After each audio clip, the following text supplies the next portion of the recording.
नमस्कार, मी डॉक्टर अतुल पाटील, हृदयरोग तज्ज्ञ, नाशिक, महाराष्ट्र. आपण सर्व जसे जाणतात, की भारतामध्ये हृदयरोगाचे प्रमाण हे खूप मोठ्या प्रमाणात वाढते आहे आणि त्यासाठी मुख्य ज्या गोष्टी कारणीभूत आहे, त्याच्यात डायबिटीज आणि ब्लड प्रेशर हा एक महत्त्वाचा घटक आहे.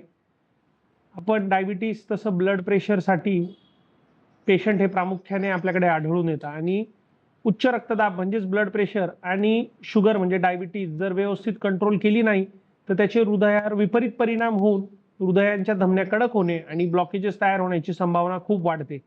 त्यामुळे मला सर्वांना हेच निवेदन आहे, की आपल्या जवळील डॉक्टरकडे जाऊन आपल्याला उच्च रक्तदाब म्हणजे ब्लड प्रेशर आहे का नाही किंवा शुगर म्हणजे शुगर असल्यास तिची योग्य ट्रीटमेंट घेऊन ती नियंत्रणात ठेवणे महत्त्वाचे.